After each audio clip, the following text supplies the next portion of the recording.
Hey, today we're going to improve the way you communicate. And if you're looking to work with someone one-on-one on goals like this one, check out the links in the description.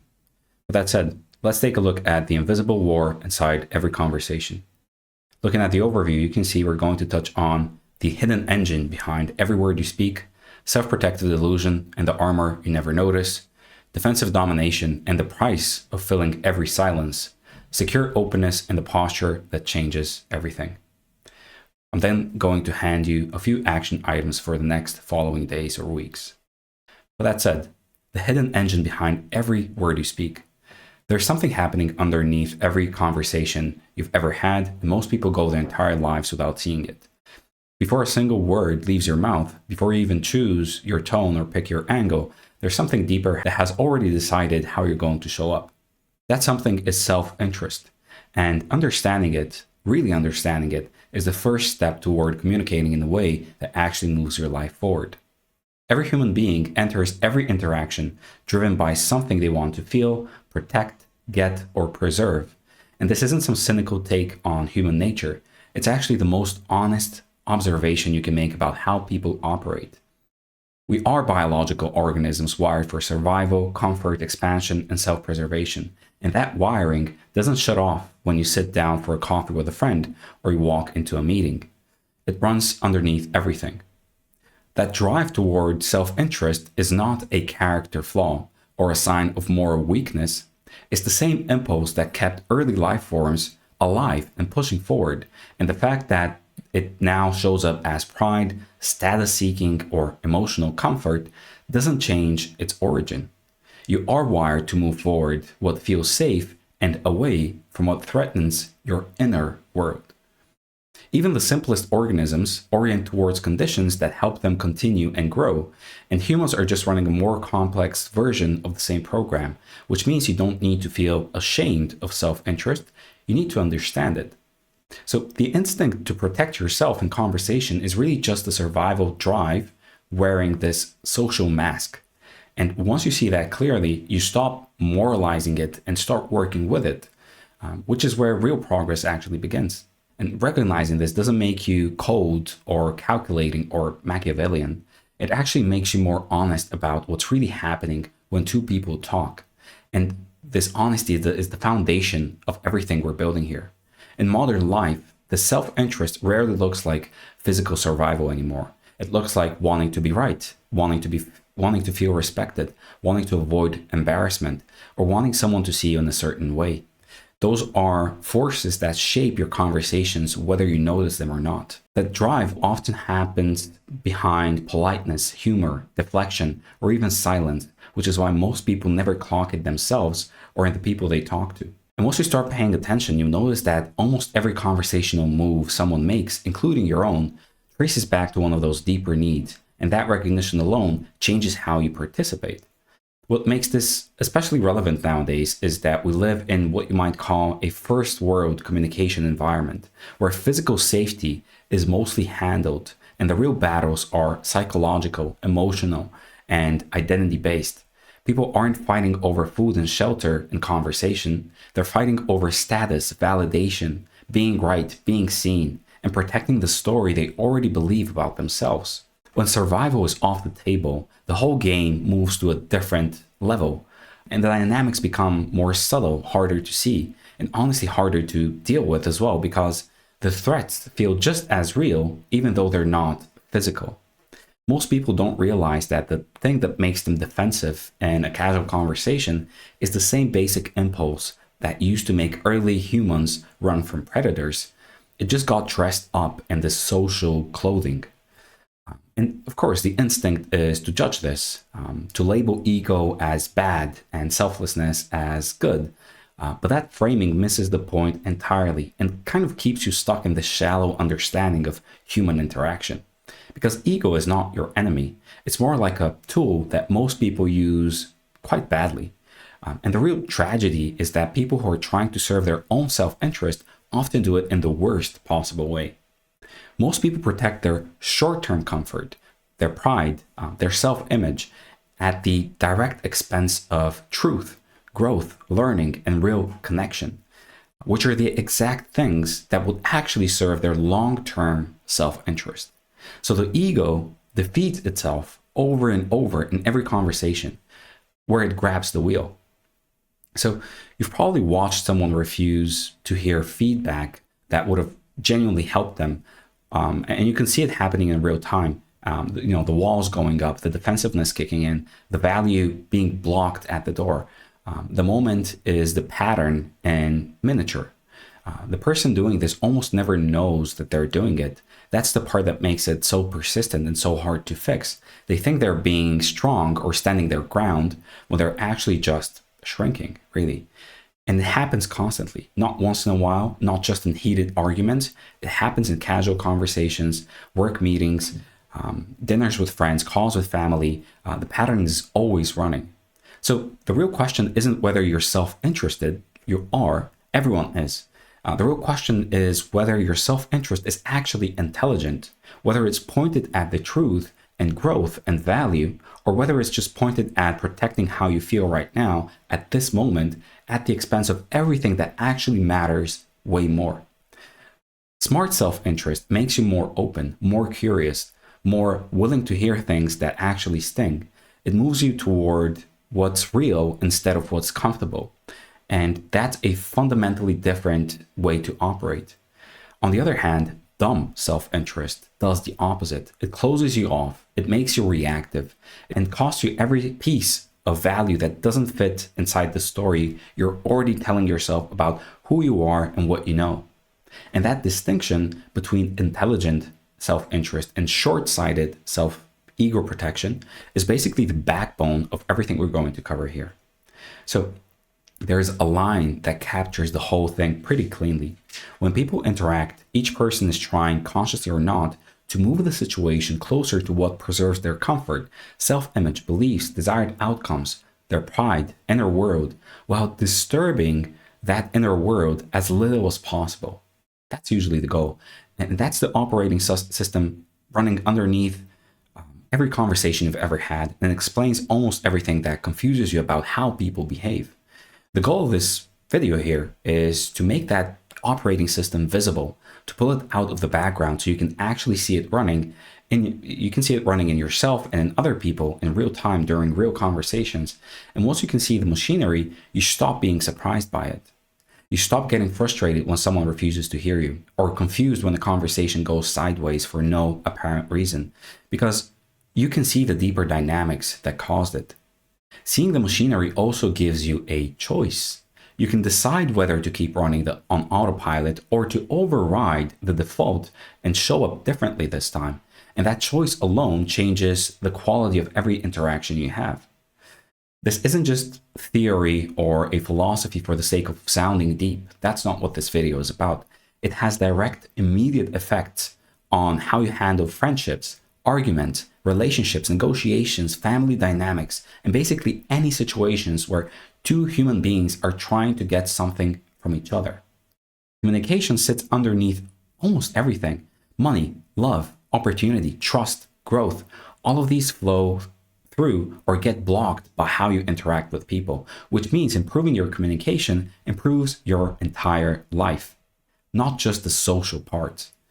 That's why getting this right matters more than most people ever realize. It's not just like a soft skill you add on top of everything else. It's one of the hardest, most consequential things you can learn. Think about it for a second. Almost every meaningful outcome in your life has gone through a conversation at some point. The job, the relationship, the deal, the resolution, the opportunity, and all of it moved through interaction with another person, another human being. So this training here is about changing how you see interaction, not giving you scripts or lines or techniques to memorize. I've spent years watching people interact, noticing conversational patterns and motives and dynamics that most people walk right past without ever registering. And what came out of that observation is a lens that I want to share with you here.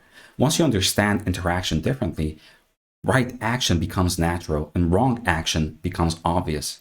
That's the real payoff of this work. You don't need a script when you can actually see clearly what's happening in front of you.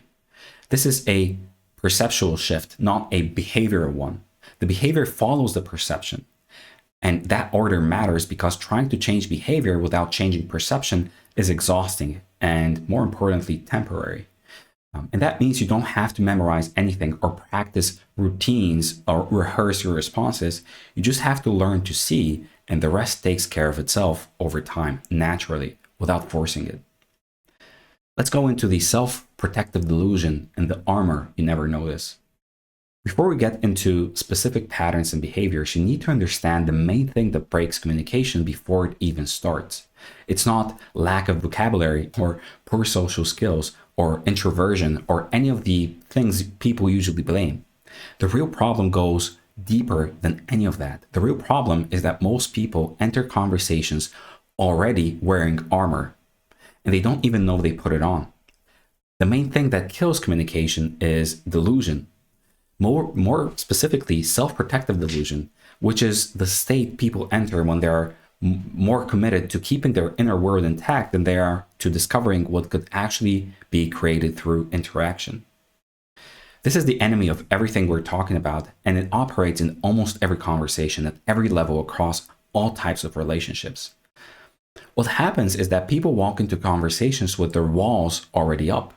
They've already decided what they believe, what they're willing to hear, what they're willing to feel, and what conclusions they're going to reach, and the conversation becomes a performance rather than an exchange, a defense rather than a discovery.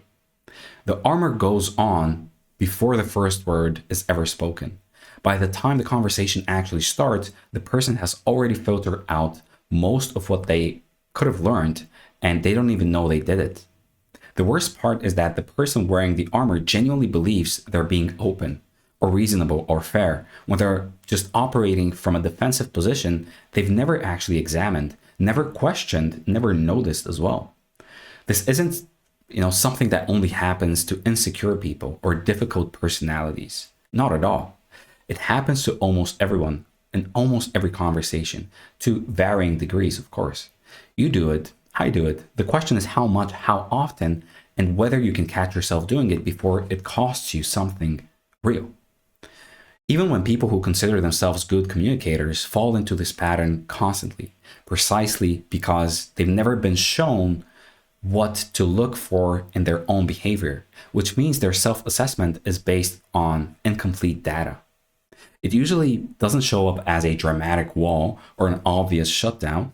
It shows up as a slight tightening, a small unwillingness to fully hear something, a tiny lean toward protecting how you feel rather than pursuing what's true.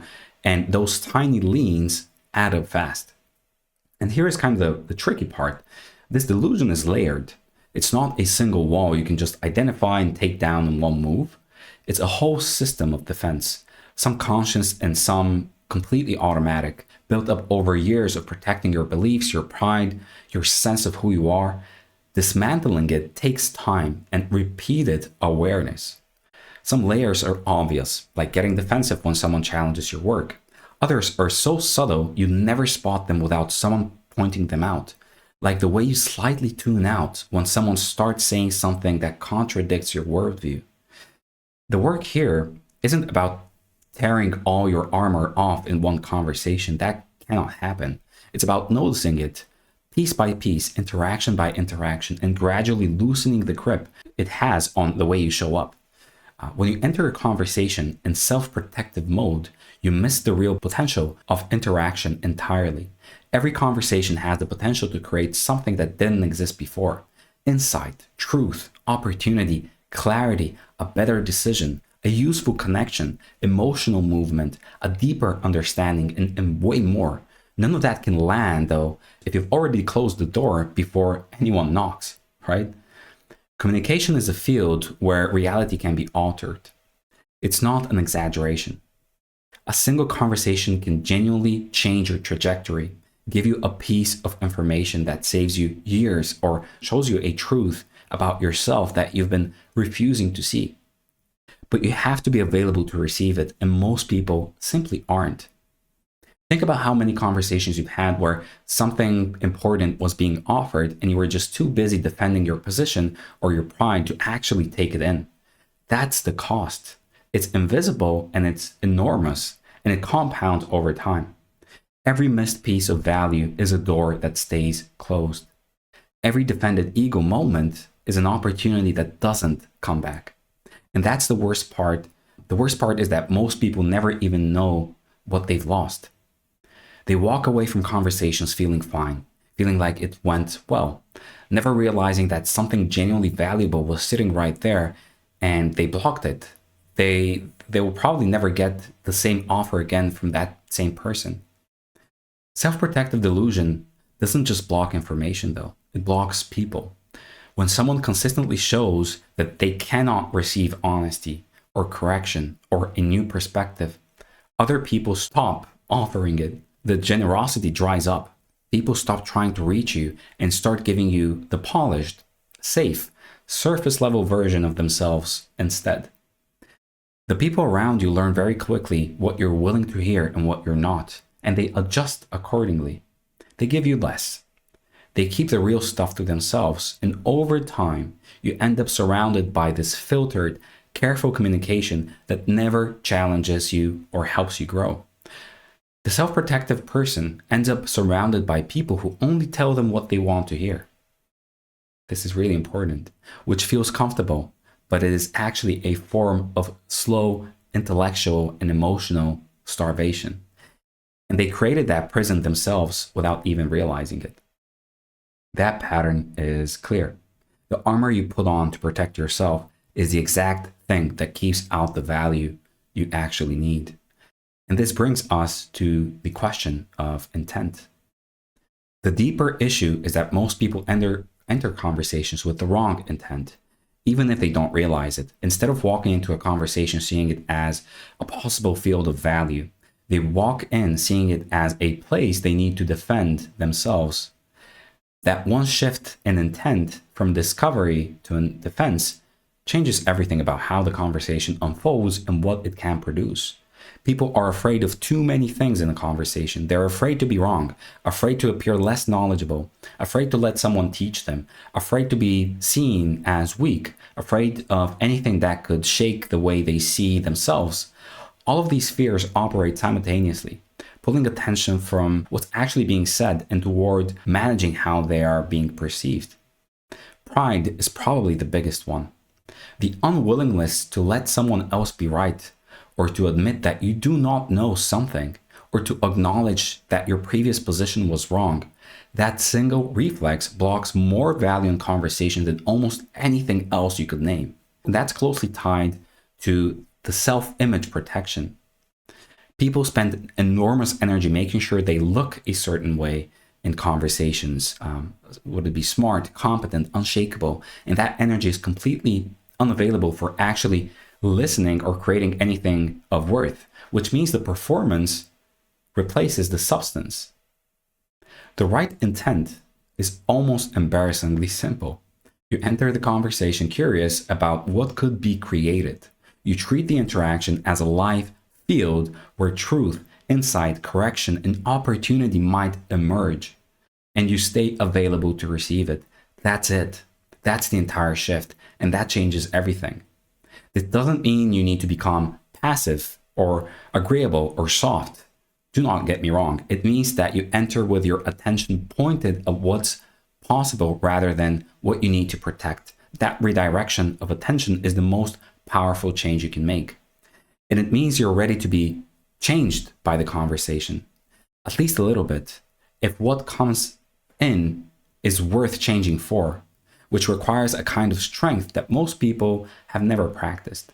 Communication isn't just a social skill you layer on top of everything else in your life. It sits underneath almost everything you do. Money, love, shelter, work, relationships, survival, growth. All of these are accessed, improved, or blocked through how you interact with people.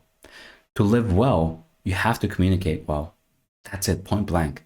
And to communicate well, you have to stop entering conversations in a defensive crouch that you've never really examined.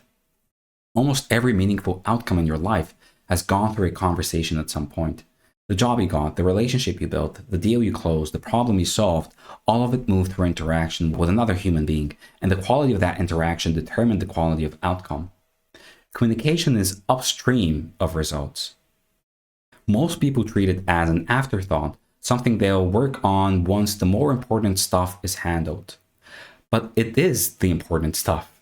It is the channel through which everything else flows. It is the channel that everything else depends on. And if this channel is clogged with ego or defensiveness, the results suffer across the board.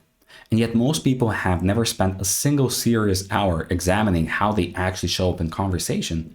They've spent years in school, training programs, self-help material, and almost none of it has touched the actual mechanism and the mechanics behind how they interact with people at a fundamental level.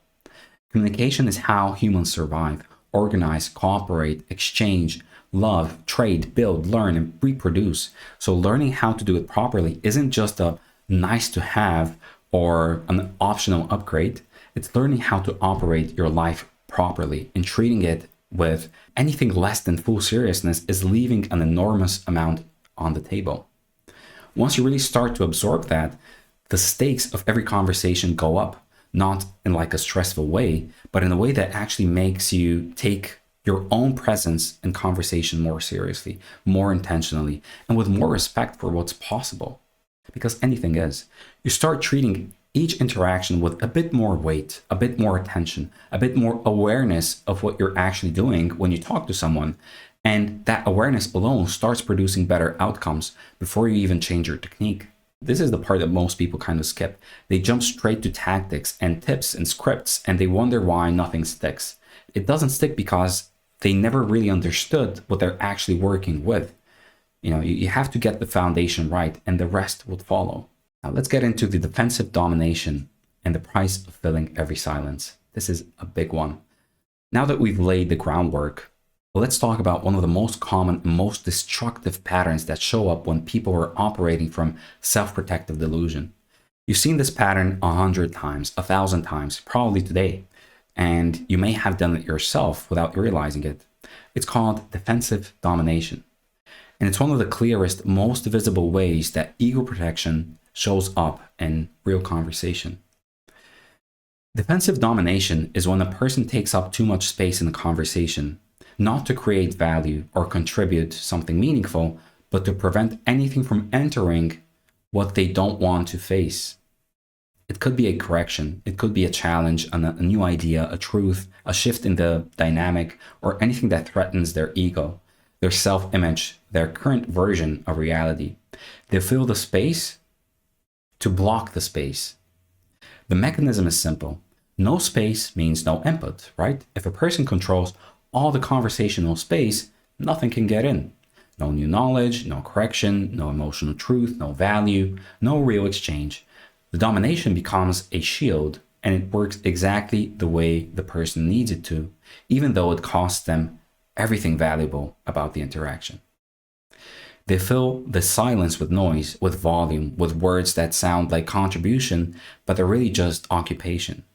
And the pace of energy of what they're doing makes it feel like something productive is happening when nothing is happening at all. The conversation is just being held hostage. From the outside, it can look like confidence or assertiveness or passion, but if you know what you're looking for, it looks like fear. The person is scared of what would happen if they stop talking long enough for someone else to actually say something real, something that might land. The person doing it almost always thinks they're being strong, expressive, intelligent, or in control. They don't experience themselves as defensive. They experience themselves as engaged, passionate, or simply right about whatever they're saying. That gap between what they think they're doing and what they're actually doing is where all the damage is really happening.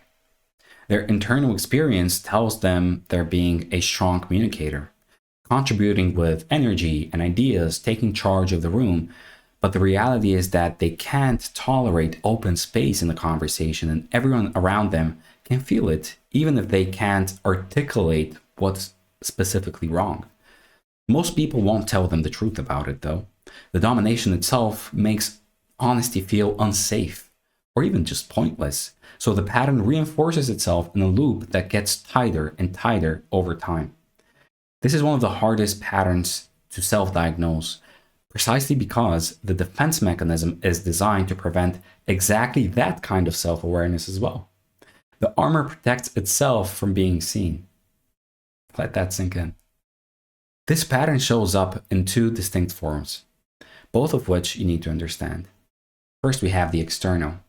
The first form is external domination, which is about controlling the energy and atmosphere of the room. This includes things like loud voice, big gestures, excessive physical presence, stiff posture, aggressive pacing, talking fast, filling every pause before it even finishes forming, and generally using the body and voice to make the space feel occupied so that the other person feels less permitted to speak.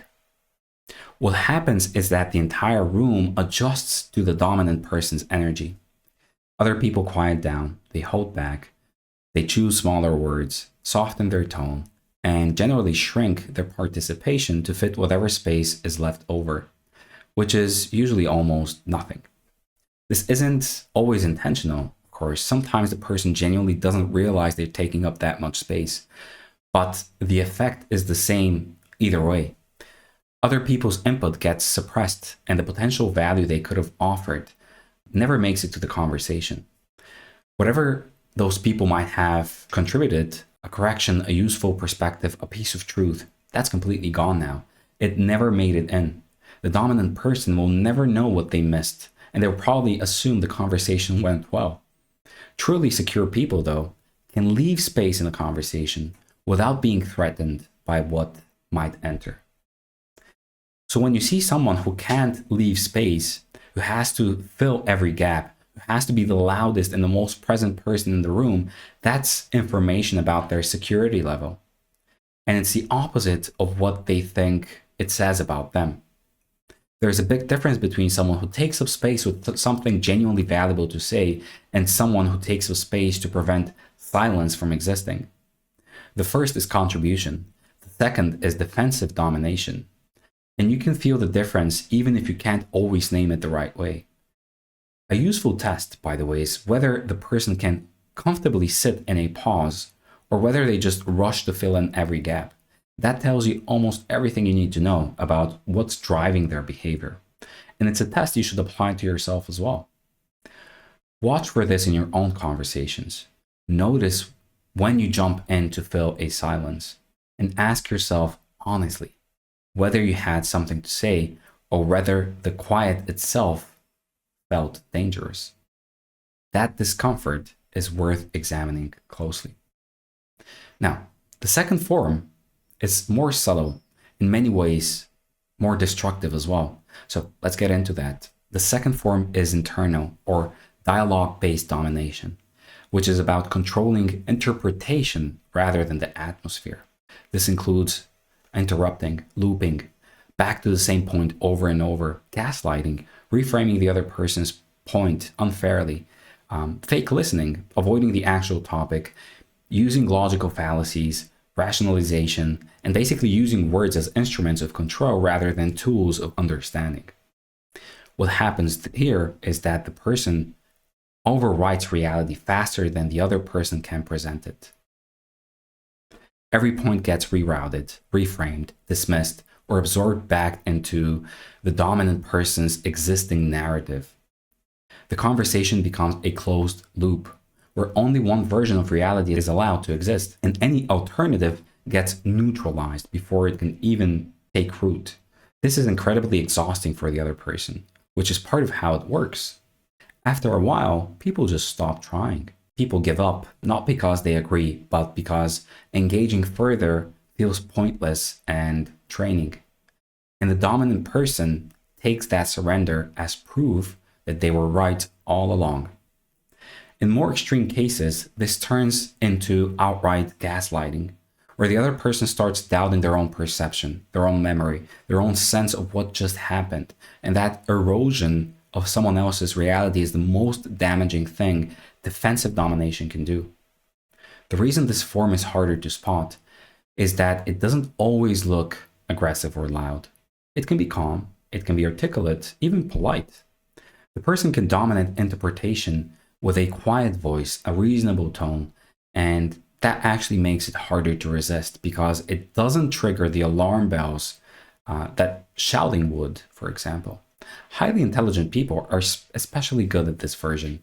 They use their verbal ability to construct airtight narratives that happen to exclude everything that threatens their ego. And they do it in a smooth way that feels like a fair conversation when it's actually just a one-sided performance.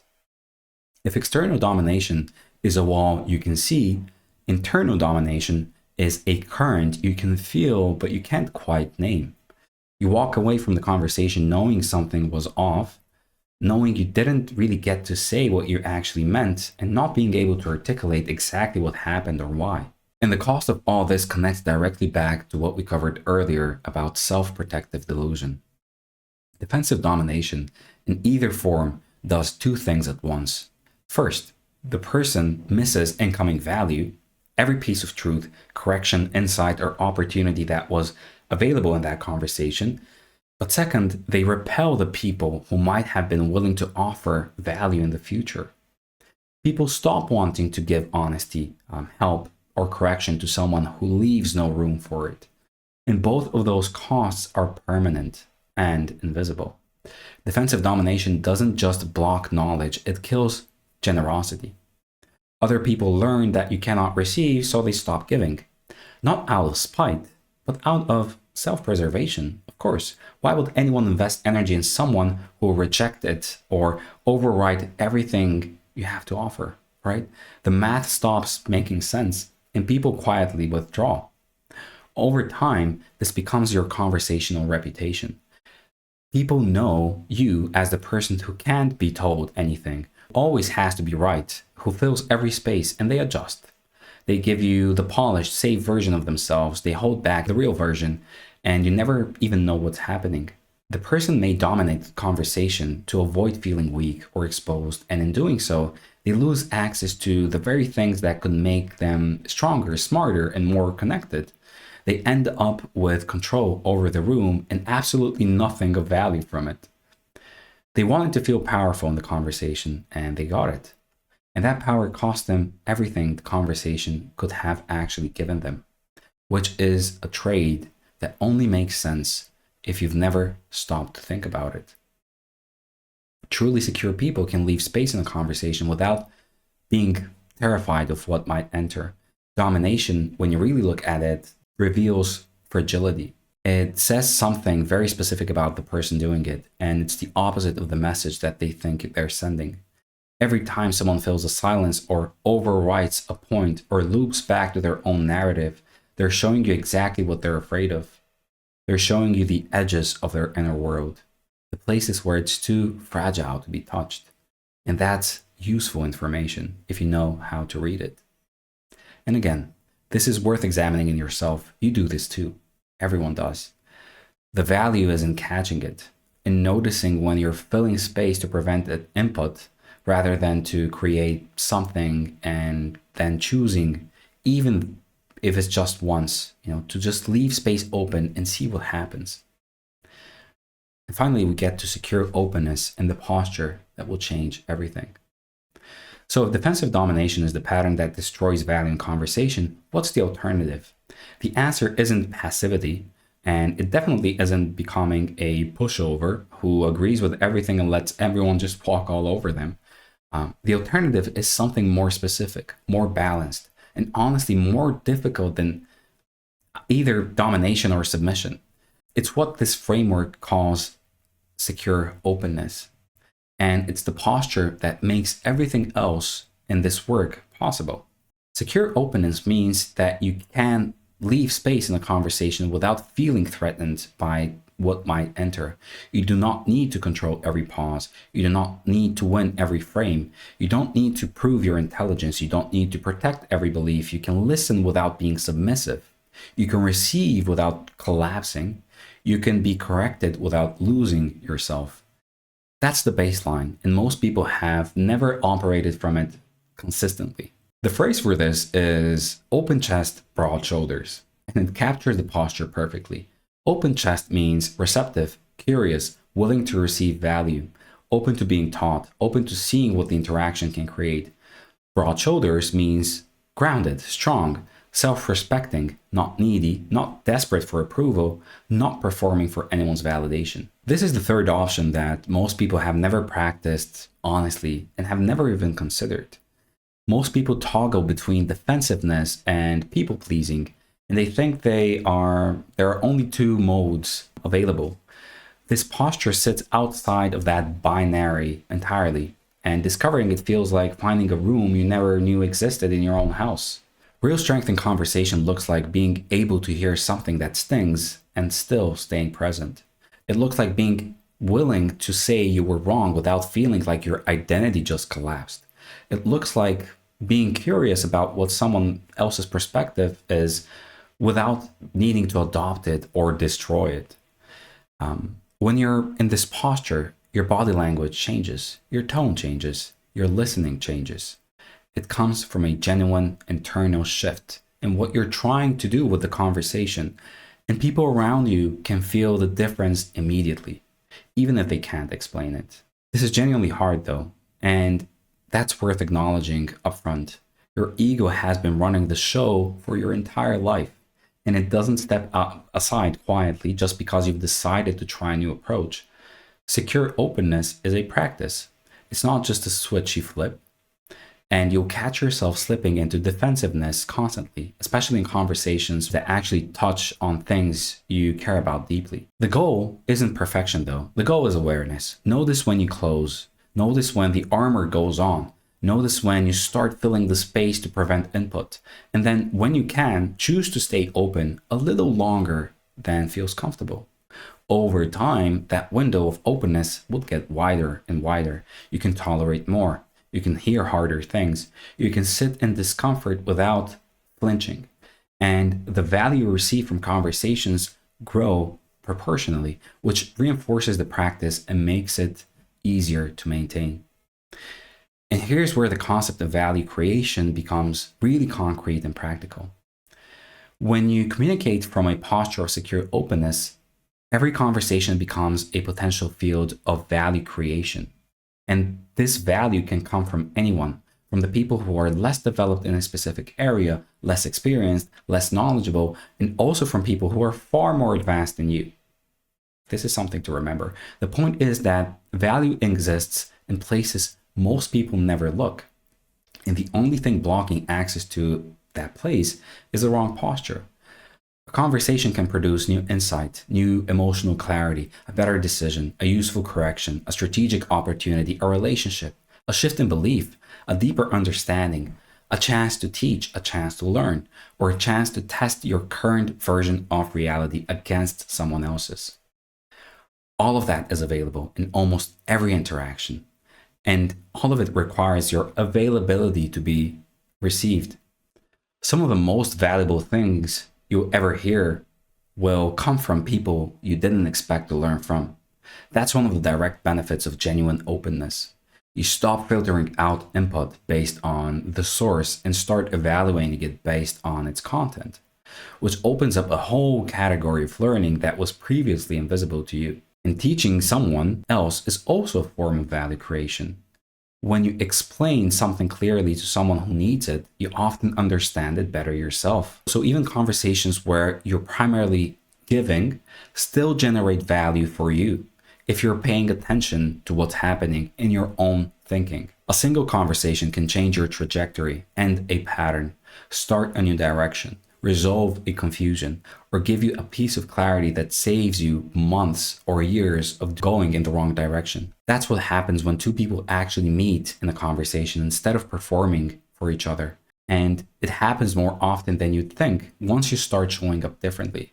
Every conversation you phone in, every interaction where you show up armored and defensive is a missed chance at that kind of shift.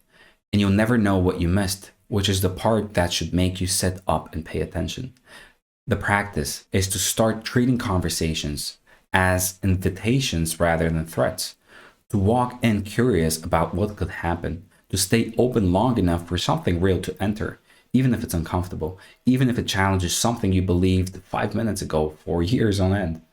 And these moments accumulate. Each conversation where you stay open a little longer, hear a little more, receive a little more value, builds on the last one. Over weeks and months and years, the compound effect of that shift is enormous. It touches every part of your life. Now, secure openness also has an edge to it, and this is where it gets really interesting and really practical. This posture is not about showing your best self to everyone. It's not about tolerating everyone either. It's not about endless, unconditional openness to whoever walks through the door. It's also about learning when to disengage, when to withdraw, when someone is simply not worth the investment of your presence and your honesty and your energy. That boundary is just as important as the openness itself, if not more. Most people miss that part entirely. Part of communicating well is knowing when communication would not serve growth, clarity, or value. Some people are too deep in their own delusion, too committed to dominating, too unwilling to receive anything that doesn't confirm what they already believe, and engaging with them isn't noble or patient, it's wasteful. And recognizing that quickly is a skill worth developing. Learning when to walk away from a conversation is as much a part of this work as learning how to enter one. The broad shoulders part of the equation isn't just about being strong enough to hear things. It's also about being strong enough to say this interaction has no value left for me and stepping away cleanly without guilt. Walking away from a dead-end conversation is not disrespectful. Staying in a conversation that has no chance of producing value just to seem open or agreeable is actually the wasteful move. It disrespects your own time and energy, and it pretends something meaningful is happening when nothing really is. Secure openness comes with standards. Remember that. You open yourself to people and conversations that have real potential. You close yourself to situations that would only drain you. And you get better at telling the difference over time as your perception sharpens and your tolerance for pretense drops. This is where the work becomes genuinely life-changing in a practical, daily way. You stop wasting energy on interactions that go nowhere, and you start investing it in interactions that actually move your life forward. The overall quality of your communication goes up dramatically. And the people around you notice. They notice that your attention means something now, that your openness is genuine and earned, and that you are selective about who gets your real presence. That changes how they show up with you as well. It raises the bar for everyone involved. Over time, this posture naturally attracts better conversations, better relationships, and better opportunities into your life. It really does go that deep. Simply because you've stopped wasting capacity on interactions that produce nothing and started investing in where it actually matters. And to bring everything together, let's talk about how and what actually changes when someone adopts this posture consistently. When someone learns to communicate from this posture, the effects move outward into every area of their life.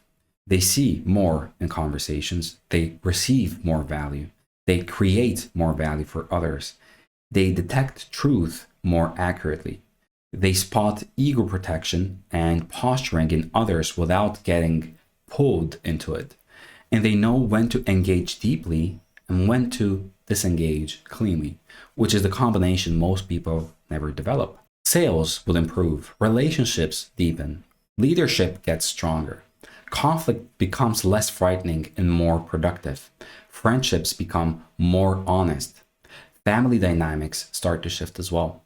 All of these things are downstream of communication. Remember that. And when the communication changes at its root, everything downstream changes with it naturally, without having to be forced, without learning scripts, tips and tricks, and so on. These improvements do not come from learning techniques or memorizing scripts. They come from seeing differently.